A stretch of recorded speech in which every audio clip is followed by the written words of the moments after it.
नमस्कार। आज हामी एउटा यस्तो विषयमा कुरा गर्दैछौँ जसले सायद काम र जीवनप्रतिको हाम्रो पुरै सोचलाई नै बदलिदिन सक्छ। विषय हो आरामलाई घृणा गर्नुहोस्। सुन्दा अलि अनौठो लाग्ला, तर यसभित्र सफलताको गहिरो रहस्य लुकेको छ। ल आउनुहोस् यसलाई खोतलौं। यो भनाइ हेर्नुहोस् त कति शक्तिशाली छ। यसले सिधै भन्छ कि जसले आरामलाई मन पराउँदैन उसैले इतिहास रच्छ। आजको हाम्रो पूरा छलफल यही विचारको वरिपरि घुम्नेछ। त्यसो भए सुरु गरौँ हाम्रो पहिलो खण्डबाट, आरामको पासो। हो, आराम कसरी हाम्रो प्रगतिको लागि एउटा पासो बन्न सक्छ, आउनुहोस् हेरौँ। हामी मध्ये धेरैको जीवनको सबैभन्दा ठूलो लक्ष्य के हुन्छ?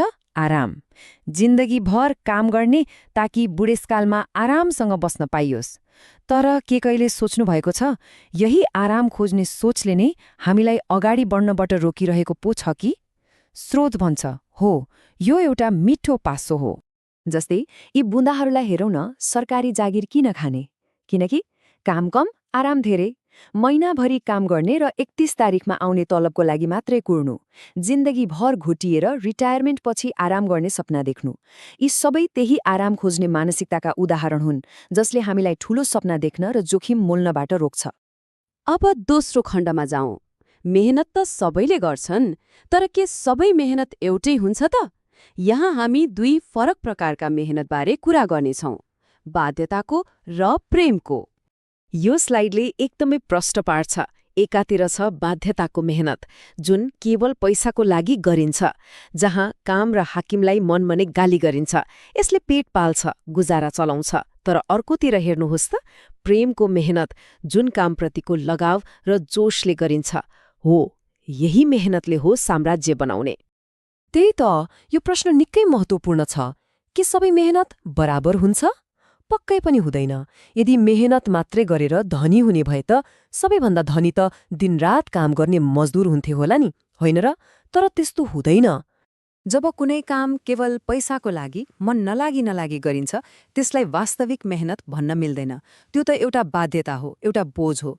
यस्तो कामले जीवन चलाउन त सक्छ, तर जीवन बनाउन सक्दैन, किनकि त्यहाँ जोश हुँदैन, केवल दबाव हुन्छ। अब तेस्रो खण्डमा एउटा अझ गहिरो कुरा गरौँ।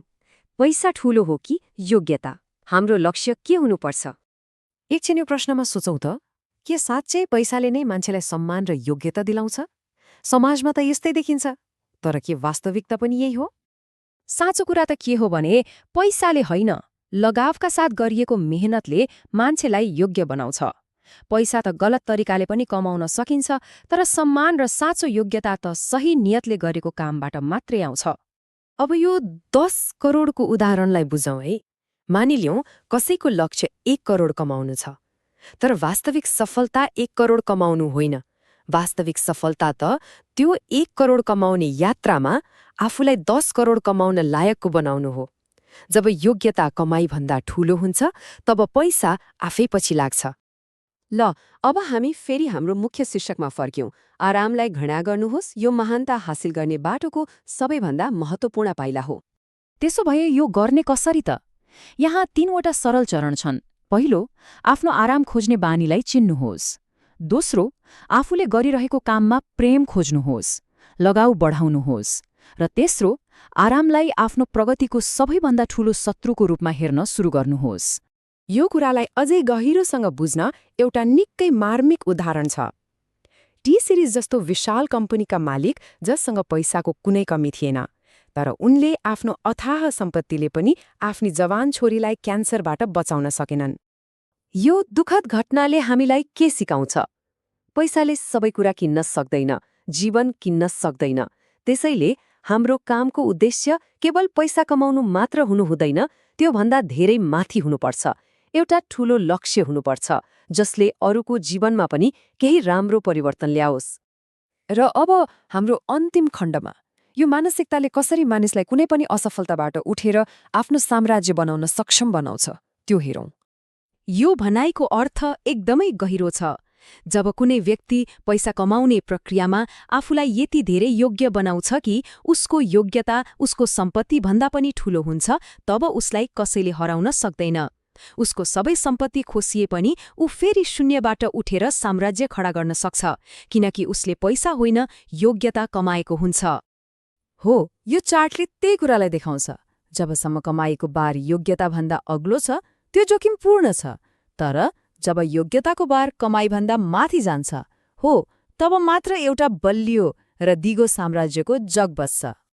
त्यसो भए आजको हाम्रो विश्लेषणको निचोड के हो त? साँचो सफलताको बाटो भनेको आरामको पासोबाट बाहिर निस्कनु हो, आफूले गर्ने कामलाई प्रेम गर्नु हो र पैसाभन्दा बढी योग्यता कमाउनमा ध्यान केन्द्रित गर्नु हो। र अन्त्यमा यो एउटा प्रश्न सबैले आफैलाई सोध्न जरुरी छ। आफूले गरिरहेको मेहनत